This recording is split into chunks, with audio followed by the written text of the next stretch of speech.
Vamos a dar paso a nuestro siguiente ponente. Él es Alonso Tames, con su discurso El arco mexicano, ¿hacia dónde doblará? Alonso se define como mexicano de espada y de pluma. Tiene 26 años, es militante del Partido Revolucionario Institucional, presidió Es Momento de México AC, capítulo Estado de México, coordinó la plataforma del PRI, Estado de México, y fue asesor legislativo en la Cámara de Diputados en las comisiones de Economía y Seguridad Pública.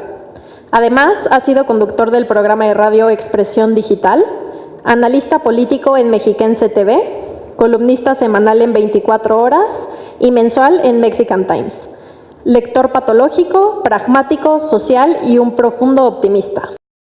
Quisiera primero agradecer a los organizadores del evento, sobre todo a Tevye de Lara por la invitación, tengo entendido, la senadora Marcela Torres Peinbert, también a todas las organizaciones involucradas. Un honor estar aquí, poder compartir ideas con ustedes. Voy directo al grano. Dedico este discurso a todos aquellos oportunistas irresponsables que aprovechan las campañas electorales para intentar definir a unos como más mexicanos que otros.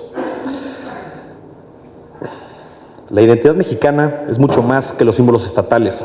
Es un conjunto de valores éticos, religiosos, estéticos e intelectuales. Es una cultura. No hay que protegerla sino de sus protectores. Daniel Cosío Villegas. Mi primera noción de país me la dio el fútbol. Recuerdo poco los honores a la bandera y demás rituales cívicos que en ese momento ni entendía ni me importaban. Era el Mundial de Francia 98 y tenía 7 años. Y aquel partido México-Países Bajos cambió mi vida, no por el gol de Luis Hernández al minuto 95, sino porque ahí me percaté por primera vez de que era parte de una tribu y de que estaba entre pares. Si le quieren poner un nombre, pues los primeros brotes de identidad. En el otro extremo, también me he sentido menos mexicano que otros, no por ínfulas foráneas o cosas así, muchas ridículas y todas discriminatorias, sino porque fui víctima de una visión absoluta, algo influenciada, hoy entiendo, por aquella bastardez germinal que Octavio Paz nos endilga tras su laberinto, esa que pregona que el verdadero México es el indigenismo, esa que dice tú y los tuyos, los mezclados, son los polizones de la historia. Curiosamente, esto me lo decía el mestizo primo mayor de un vecino, yo tenía unos 11 o 12 años. Para sentar esta postura, y no tanto por holgazán, procedo a autoplagiarme. Este es un fragmento de un texto que escribí hace 2 años. Dice: esos discursos que etiquetan a nuestro indigenismo anterior a la conquista como el verdadero México suelen originarse de visiones románticas pero excluyentes. Para bien o para mal, México como idea, territorio y población es lo que surgió de aquel choque de civilizaciones. Nuestro indigenismo, por supuesto, merece apreciarse, enriquecerse y fomentarse. Lo que no debe hacerse es decir que solo este es verdaderamente mexicano. Así nos vamos percatando que el país cambia con cada cuadra, en términos visuales, sociales e históricos, esquinas que portan indigenismo, glorietas que recuerdan invasión, monumentos que celebran la libertad de los pueblos. González Pedrero aborda esta impresión. El tabasqueño escribe: México es muchos Méxicos. Uno de esos es el México profundo, el que viene de la etapa prehispánica. Sobre esa primera capa se fueron sobreponiendo otras a partir de la conquista. El México de la colonia, el México independiente, el México de la reforma, el México del porfiriato, el de la revolución, hasta llegar al México de nuestros días.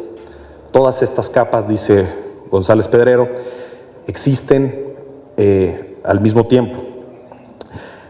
¿Qué es el país? ¿Quiénes somos los mexicanos? La mexicanidad es una consecuencia, un detonante o ambas. ¿Qué nos hace y deshace como pueblo? Preguntas así no encuentran respuesta en este discurso, pero delinean lo que la elusiva promesa de la mexicanidad aún nos debe. Es por esto que sus significados tienden a ser móviles, dependiendo de su contexto histórico-social, y un tanto cautelosos, dependiendo de sus incentivos. En los años 30, el filósofo michoacano Samuel Ramos detectaba en el perfil del hombre y la cultura en México, su mayor obra, una sensación de inferioridad tras psicoanalizar al mexicano. Tan familiar resultaba su teoría para algunos que Ramos marcaría ese debate de la mexicanidad furtiva de manera muy precisa. La existencia o no de dicha inferioridad pasó a ser un filtro obligado de toda discusión antropológica en este país. En el laberinto de la soledad, Paz ubicaba a esta como consecuencia primaria del violento choque con Cortés. Origen feroz es destino huraño, parece decirnos el poeta de Mixcoac. Por eso nos acompaña la negación constante de nuestro principio. Paz escribe: la indiferencia del mexicano ante la muerte se nutre de su indiferencia ante la vida. En la jaula de la melancolía, Roger Bartra, partiendo del símil mexicano ajolote, ambos creo que con un potencial de transformación real, pero a veces desaprovechado, hay en nosotros una tristeza innata producto del ejercicio histórico del poder en esta tierra. Bartra escribe: la definición del mexicano es más una descripción de la forma como es dominado, y sobre todo de la manera en que es legitimada la explotación. De estas interpretaciones debemos caminar hacia lo verdaderamente importante, no el país entendido como idea, sino sus personas. ¿Qué tienen en común una joven adinerada de la Ciudad de México, un afromexicano de mediana edad de Veracruz, un anciano de origen judío de la ciudad de Monterrey y una niña de la Sierra de Juárez de Oaxaca? Dirían los rigoristas que conviven bajo el mismo mandato constitucional, y es cierto, pero sus historias son diametralmente distintas, así como su muy personal definición de México. Lo único que comparten estas cuatro personas es saberse parte de un relato mayor. Cada uno sabe de la existencia del otro, pero buscan no toparse entre sí. ¿Por qué? Porque duele. Al cobrar conciencia de lo territorial, la pregunta que todo ser humano se hace alguna vez, ¿qué es todo esto?, obtiene su tropicalización. ¿Por qué soy mexicano? Más allá de las obviedades casuísticas que nos llevaron a brotar de este suelo en particular, podemos intuir que este es más parte de un trayecto que de un destino. Martin Luther King Jr. dijo alguna vez que el arco del universo moral es largo, pero dobla hacia la justicia. Nada, tristemente, asegura que esto sea verdad, pero observando la historia mundial vemos una tendencia que camina, creo, hacia una muy rawlsiana justicia como equidad entre los desiguales. Es decir, visto por épocas, somos un poco menos salvajes, un poco menos arbitrarios y un poco menos intolerantes. Y México, por supuesto, no ha sido ajeno a ello. Un arco, además de ser la porción de una curva, que es su definición meramente técnica, es también un trayecto ascendente, estabilizado y decreciente, si se le ve claro, con cierta movilidad. La concepción moderna del Estado-Nación es, además de reciente, también un arco, una idea que permeó en el pasado, se fue solidificando, pero que terminará en algún punto siendo algo que originalmente no era. Hoy aquí me refiero a un arco en particular, el de México como Estado-Nación, el de México como idea en tres tiempos. Este año el país celebrará 208 años del inicio de su revolución de independencia. Como todo lo humano visto en perspectiva terrestre, México es aún una idea muy joven y por lo mismo probablemente fugaz, pasándola frente a los 4.700 millones de años que tiene la Tierra. La mexicanidad pierde sentido entonces si vemos la humanidad desde lejos, porque tal vez, en un par de siglos, lo que se conoce hoy como México pueden ser 11 o 12 territorios distintos enfrentados entre sí, no sabemos.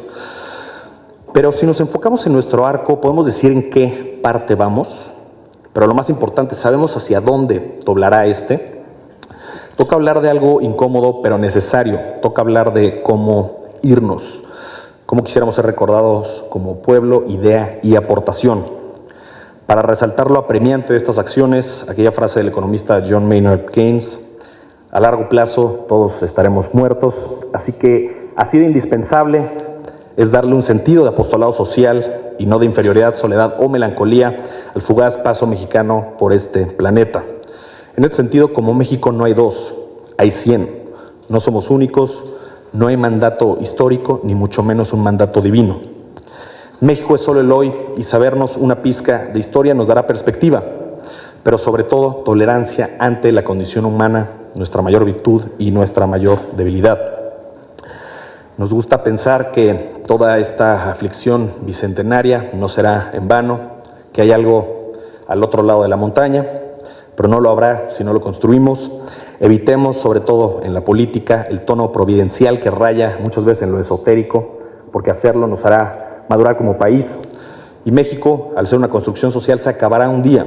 En tanto, hagamos un territorio sobre esta roca espacial en donde el dolor existente en el más amplio sentido de la palabra sea el mínimo para las especies que lo habitan. Y sí hablo de distraer a ese pesar inherente al mexicano que existe, no lo niego y a veces creo padecerlo, que sin embargo también nos abraza.